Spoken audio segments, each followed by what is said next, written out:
kita di rumah. Tapi siapa yang bareng kita pulang tanpa kita sadari?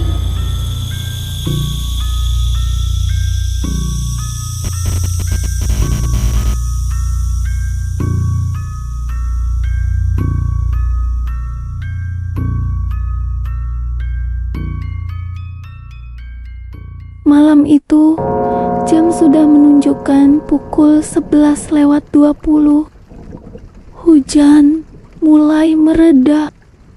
Jalanan depan kantor Ami masih basah, menyisakan aroma aspal dan tanah yang lembab. Ami baru selesai lembur. Seperti biasa, dia pulang sendirian. Jalan menuju rumahnya melewati daerah pinggiran kota, melewati jembatan, sawah, dan hutan kecil yang sunyi. Motor matiknya melaju pelan, menembus kabut tipis yang menggantung. Di sisi kanan kiri, hanya pohon-pohon gelap yang berdiri kaku. Beberapa kali, Ami merasa seperti ada yang memperhatikan dari balik semak, tapi dia terus memacu motornya, memaksa fokus pada jalan.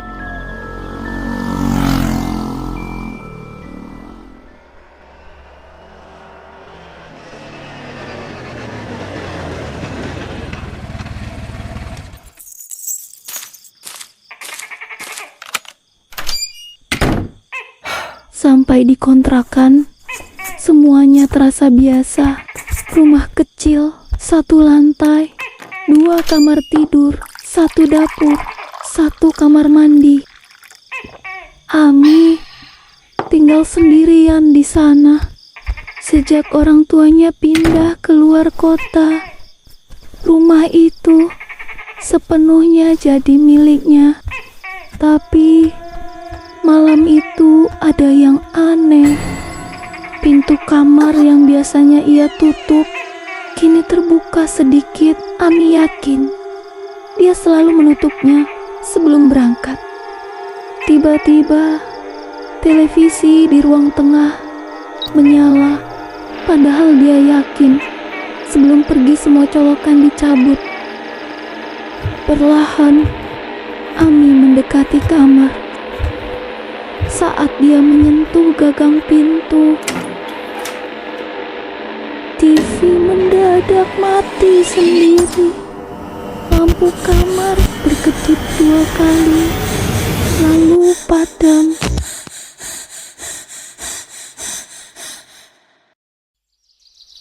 Esoknya, Ami cerita ke grup chat Yanti, Ella, Diana, Dwita, Dudu, dan Coki. Awalnya nganggep itu hal biasa, tapi Ami tetap ngerasa gak enak.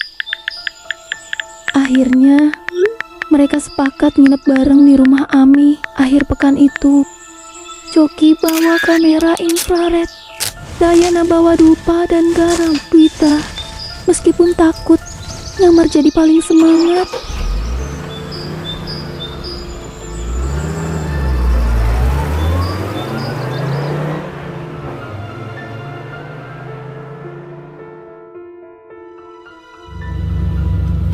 Mereka akhirnya sampai di rumah Ami ketika matahari hampir terbenam. Tidak tampak sosok Ami di sana. Hanya ada rumput dan ilalang yang menyambut mereka. Rumahnya tampak tidak terurus.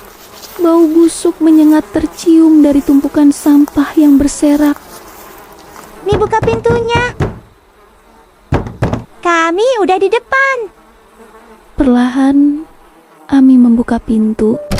Wajahnya yang sayu dan lesu, tersenyum lega ketika melihat teman-temannya datang. Hari Sabtu malam itu, rumah Ami penuh ramai. Mereka sibuk memasang peralatan di setiap sudut rumah. Tapi yang aneh, malam itu Ami berubah. Pendiam, Matanya sayu, tubuhnya lemas. Dia cuma duduk diam sambil mandangin pojok ruang tamu. Yanti sempat bilang pelan, Kok kenapa, Wak? Kok bengong terus dari tadi? Agak lain kok sekarang. Ami cuma nyengir, pelan. Senyumnya datar, seolah dia tahu sesuatu yang gak mereka tahu. Malam semakin larut, jam berdentang 2 kali, bergema, seolah memanggil rasa takut dari mereka yang terjaga di sana. Mereka sabar menunggu untuk menguak apa yang sebenarnya terjadi.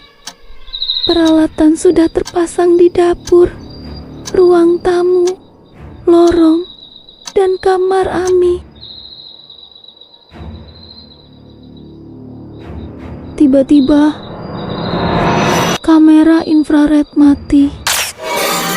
Lampu kedap-kedip, suhu ruangan drop drastis. Dudu mulai komat kami, baca doa. Udara dingin banget, lebih dingin dari biasanya. Padahal AC-nya mati. Semua pintu tertutup sendiri.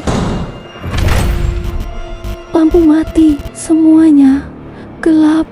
Kemudian dari langit-langit rumah terdengar suara langkah kaki berat, seperti sesuatu yang besar sedang berjalan di atas mereka. Diana dengan cepat memeriksa rekaman kamera lewat HP. Semuanya freeze, kecuali satu, kamera dapur. Dan di sana terekam Ami lagi masak nasi goreng, rambutnya diikat, mukanya tersenyum lengkap dengan baju tidur. Masalahnya, Ami lagi duduk di ruang tengah bersama mereka. Tangan dia gemetar. Dia lagi nangis pelan dan dia terus komat kamit baca doa. Dodo dengan cepat lari ke dapur. Kosong. Tapi panci masih panas dan aroma nasi goreng tercium jelas. Dodo melihat sekeliling dan merasakan hawa dingin melewati tengkuknya. Sampai tiba-tiba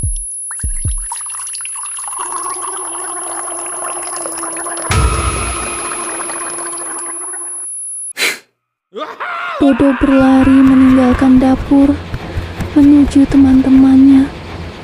Akhirnya mereka semua panik dan memutuskan untuk kabur. Semua berlarian keluar rumah menuju mobil. Mobil nyala. Mereka buru-buru masuk. Dengan segera, mobil meninggalkan lokasi rumah Ami. Mobil melaju kencang, menembus kegelapan malam yang sunyi. Di tengah jalan, suasana tegang. Sambil menutup mata, mereka hanya bisa mendengar napas mereka sendiri. Sampai akhirnya, Ella buka suara pelan. Yang nyetir siapa sih? Di dalam kekalutan, mereka saling beradu pandang, mencoba memulihkan keberanian. Mereka kemudian melihat sekeliling. Ada Ella, Yanti, dan Dwita di kursi belakang. Coki, Diana, dan Dodo di jok tengah. Pandangan kemudian beralih ke depan. Mereka melihat Ami duduk di kursi pengemudi dengan wajah datar serta pandangan lurus ke arah jalan. Seketika mereka menghela napas lega karena semuanya selamat. Perjalanan pun berlanjut.